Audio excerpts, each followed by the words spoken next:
गुरुमुखो, आज का सत्संग बहुत ही लाभकारी है। सभी गुरुमुख ध्यान पूर्वक सुने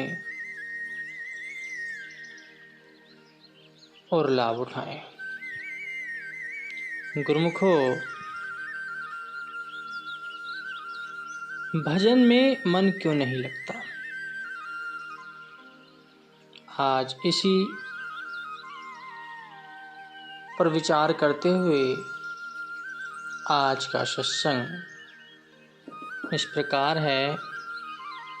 तो गुरुमुखो, हमारे श्री गुरु महाराज जी श्री तीसरी पातशाही जी के वचन हैं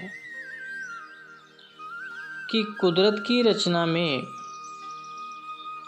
हर एक वस्तु की अपनी अलग अलग तासीर होती है। जिस वस्तु का प्रयोग करो, तबीयत पर उसका असर होना आवश्यक है। इसी भांति मनुष्यों के अंतर की तासीर भी अलग अलग है। जिस मनुष्य की संगत करोगे, जिसके साथ प्यार करोगे,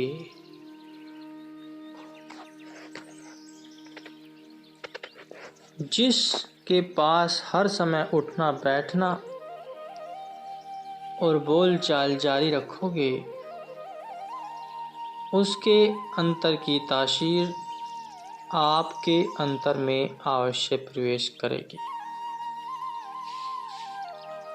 उससे आप बच नहीं सकते, अर्थात उसका प्रभाव आपके मन पर पड़ेगा और चिरकाल तक ऐसा आचरण करने से आपका मन उसी रंग में रंगा जाएगा। इसी प्रकार संतों की भी अपनी तासीर है। जब आप संतों के सत्संग में जाकर उनके वचन सुनने की आदत बनाओगे, तो उनका असर भी आप पर अवश्य होगा। मन संतों की संगत की सहायता से एक दिन भक्ति के रंग में रंगा जाएगा।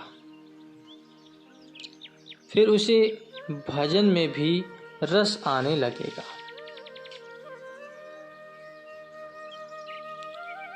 अधिकतर प्रेमी यह प्रश्न करते हैं कि वे भजन पर तो बैठते हैं, किंतु मन नहीं लगता, एक जगह मन केंद्रित नहीं होता।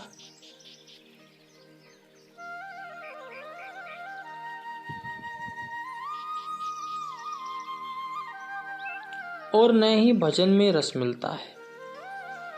इसका कारण यही है कि उनका मन मायावी पदार्थों में लगा रहा है। वे मायावी पदार्थों में उलझा हुआ है। मार्ग दो है, एक प्रवृत्ति मार्ग है, दूसरा निवृत्ति मार्ग है। प्रवृत्ति मार्ग मन के रुख को मायावी पदार्थों की ओर से ले जाता है। अंतर शांति है और बाहर अशांति है। अंतर रूहानी खुशी है और बाहर बेचैनी है, क्योंकि मायावी पदार्थों की तासीर अशांति पैदा करने वाली है।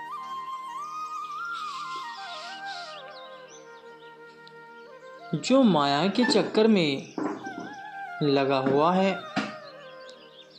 उसका मन कभी शांत नहीं रह सकता।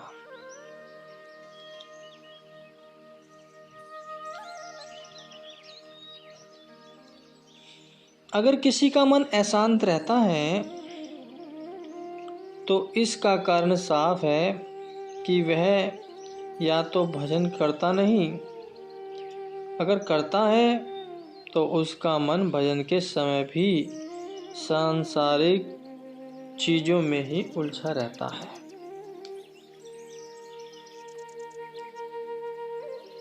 कोई कारण नहीं कि मनुष्य भजन करे और उसे शांति न मिले।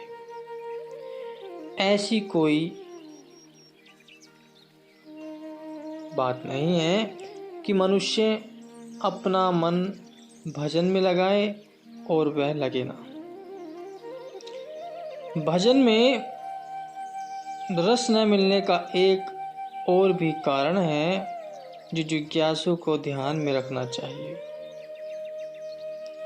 वह यह है कि भजन का समय एक तो बिल्कुल एकांत होना चाहिए। जिस स्थान पर सत्संग किया जाए वहाँ कोई आता जाता ना हो, बिल्कुल शांत स्थान हो,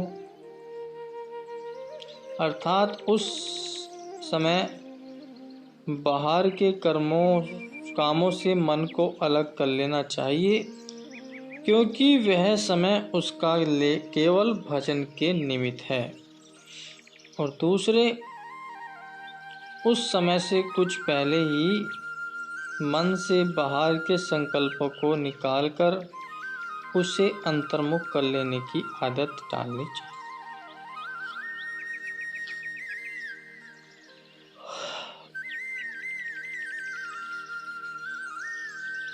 भजन के समय बाहर का कोई संकल्प न सताए, बाहर की वस्तु को मन में न लाए। जो जीव हर समय मोहमाया की तथा संबंध की उधेड़ बुन और उतार चढ़ाव में लगे रहने के आदी हैं, उनको भजन में भी वही बातें याद आती हैं।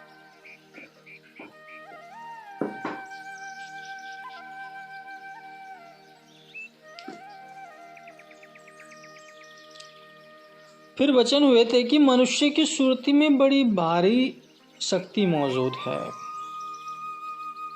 यह जिस तरफ भी पूर्ण रूप से एकाग्र होकर लग जाती है तो वह कार्य अवश्य सिद्ध हो जाता है। जिसने भजन का रस लेना है उसको चाहिए कि इन बातों को ध्यान में रखे।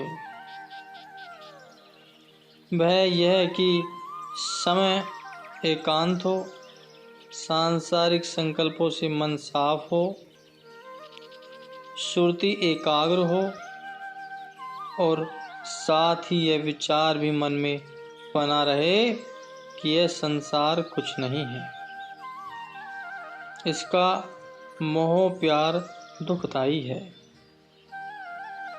हमारी अपनी संपत्ति तो केवल एक भगवान का भजन है। मन में ऐसे विचार रखने से भजन में वृत्ति लगेगी, मन लगेगा और रस भी आएगा। क्योंकि जब तक मन में वैराग्य नहीं होगा, भक्ति के लिए लगन नहीं होगी, नाम के लिए लगन नहीं होगी, भजन में वृत्ति कैसे आएगी, भजन में रस कैसे आएगा।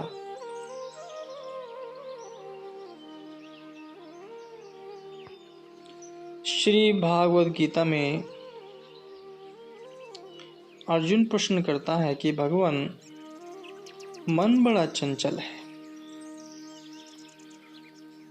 मस्त हाथी के जैसा बलवान है। पवन को रोक लेना तो मैं सहज समझता हूँ, परंतु इस मन का रोकना अति कठिन है। यह भजन में कैसे लगे?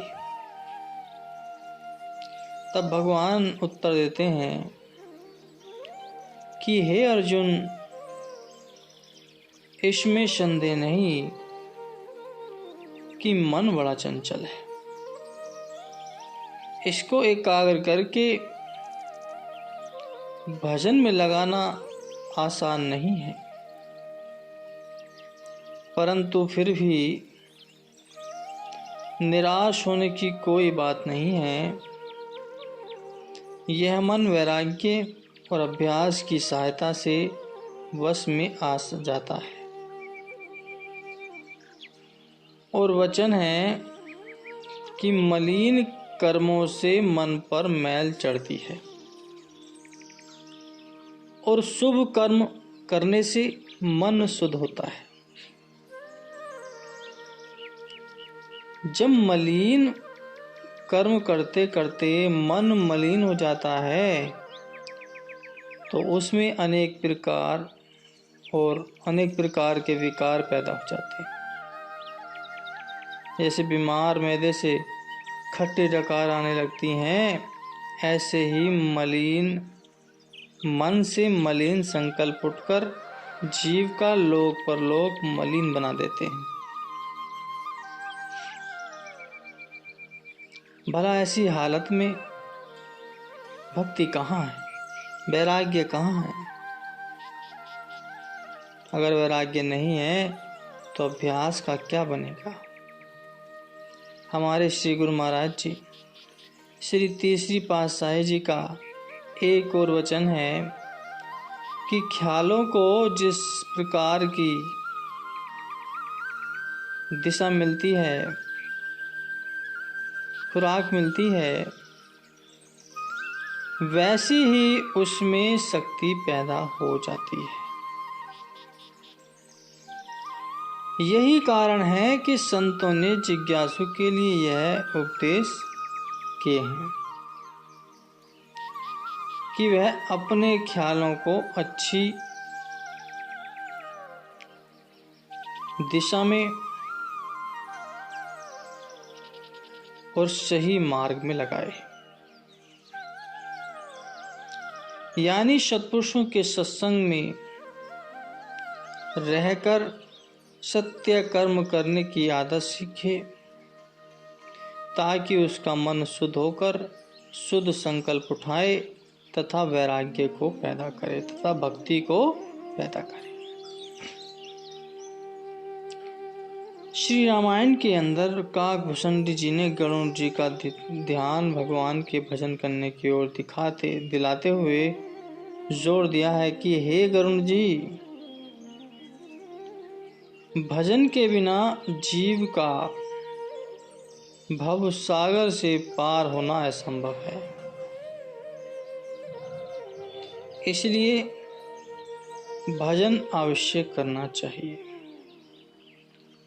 और साथ ही सत्संग की जरूरत पर भी जोर दिया है कि इससे मन को अनुकूल ग़िज़ा मिलेगी, राह मिलेगी, जिससे वह शुद्ध शक्तिशाली होकर वैराग्य और पवित्र विचारों की सहायता से अपने वास्तविक स्वरूप की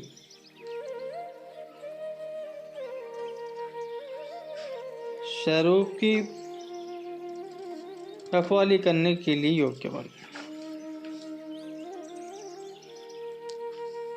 यह तरीका जो संतों ने बतलाया है बहुत सहज है।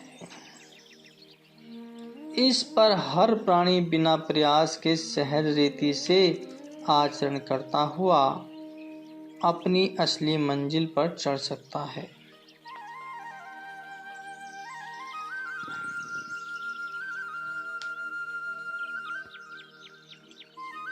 धर्म ग्रंथों में वैराग्य दो प्रकार का बतलाया है।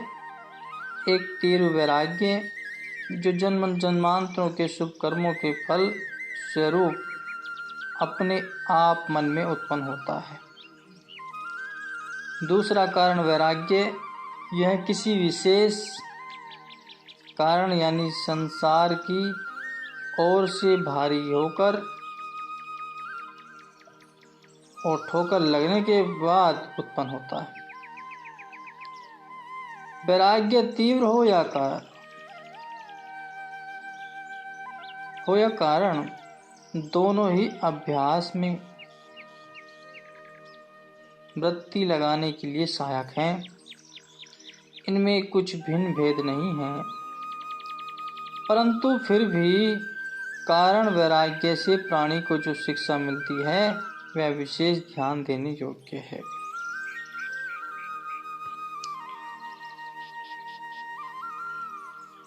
अब गुरुमुखो कहते हैं कि भजन में मन क्यों नहीं लगता। इसका कारण यह बतलाया गया है कि मन में वैराग्य की कमी है। ऊपर जो बताए गए प्रमाण हैं पाठकों को इसका अभ्यास यह न समझ लेना चाहिए कि वैराग्य का प्रयोजन अवश्य ही घर बार का त्याग करके किसी पहाड़ की चोटी पर बैठकर भजन करना है। ऐसी बात नहीं है, क्योंकि संतों ने स्पष्ट किया है कि ग्रहु तजी बनखंड जाइए, चुनी खाइए कंदा, अजहु विकार न छोड़े ही, पापी मनु मंदा। कि अगर हम घर बार त्याग कर वन में जाकर बैठ जाते हैं और अन्न को छोड़कर फूल फल खाकर शरीर का निर्वाह चलाते हैं, तो ऐसी हालत में भी मन तो वहाँ भी हमारे साथ है, इसके विकार तो वहाँ भी नहीं छूटेंगे।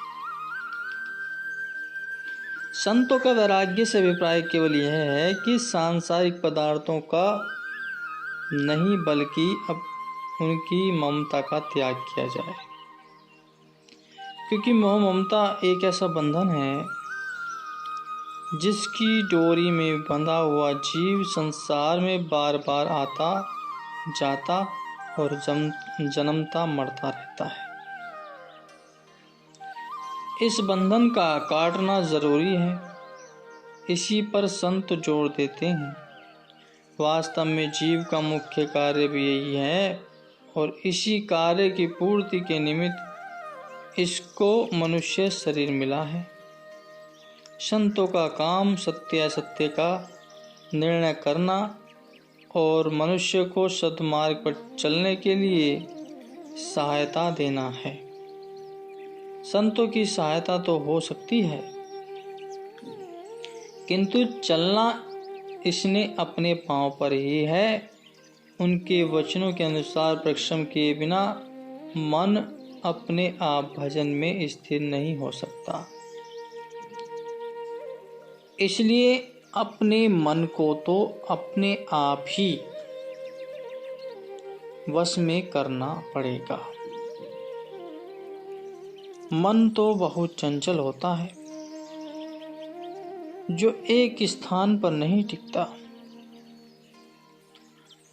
पर अगर आप निरंतर भजन का प्रयास करते हैं, भजन में बैठते हैं, तो एक समय ऐसा आएगा जब मन